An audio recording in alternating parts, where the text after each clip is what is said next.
নিযুক্তিপাত্ৰ যুৱক যুৱতীৰ সংখ্যা 1.5 লাখ সংখ্যা ক্ৰছ কৰি প্ৰায় 1,60,000 হ'বগৈ।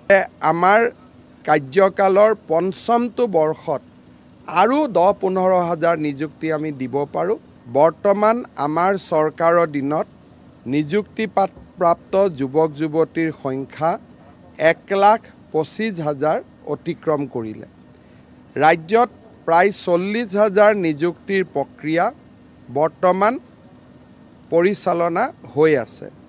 আৰক্ষী বিভাগ, এডিআৰই, শিক্ষা বিভাগ আৰু আন বহুতো বিভাগত চলি থকা আটাইবোৰ নিযুক্তিক আমি চেষ্টা কৰিম যাতে 10 মে'ৰ আগতে সম্পূৰ্ণ কৰিব পাৰি।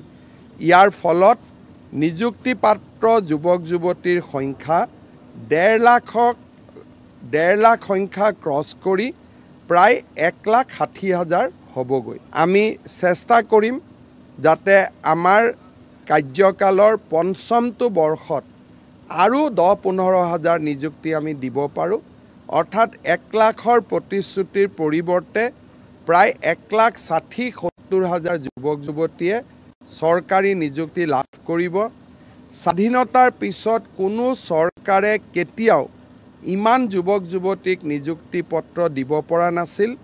অসমৰ ইতিহাসত এই 5টা বছৰ নিযুক্তিৰ ক্ষেত্ৰত এটা স্বৰ্ণীল যুগ হৈ থাকি যাব, তাক মই বিশ্বাস কৰোঁ। আমাৰ চৰকাৰৰ দিনত নিযুক্তিপ্ৰাপ্ত যুৱক যুৱতীৰ সংখ্যা 1,25,000 অতিক্ৰম কৰিলে। ৰাজ্যত প্ৰায় 40,000 নিযুক্তিৰ প্ৰক্ৰিয়া বৰ্তমান পৰিচালনা হৈ আছে। আৰক্ষী বিভাগ, এডিআৰই, শিক্ষা বিভাগ আৰু আন বহুতো বিভাগত চলি থকা আটাইবোৰ নিযুক্তিক আমি চেষ্টা কৰিম যাতে 10 মে'ৰ আগতে সম্পূৰ্ণ কৰিব পাৰি।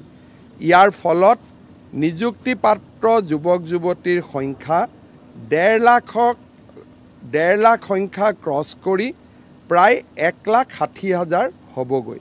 আমি চেষ্টা কৰিম যাতে আমাৰ কাৰ্যকালৰ পঞ্চমটো বৰ্ষত আৰু 10-15 হাজাৰ নিযুক্তি আমি দিব পাৰোঁ। অৰ্থাৎ 1 লাখৰ প্ৰতিশ্ৰুতিৰ পৰিৱৰ্তে প্ৰায় 1,60,000-1,70,000 যুৱক যুৱতীয়ে চৰকাৰী নিযুক্তি লাভ কৰিব। স্বাধীনতাৰ পিছত কোনো চৰকাৰে কেতিয়াও ইমান যুৱক যুৱতীক নিযুক্তি পত্ৰ দিব পৰা নাছিল। অসমৰ ইতিহাসত এই 5টা বছৰ নিযুক্তিৰ ক্ষেত্ৰত এটা স্বৰ্ণীল যুগ হৈ থাকি যাব, তাক মই বিশ্বাস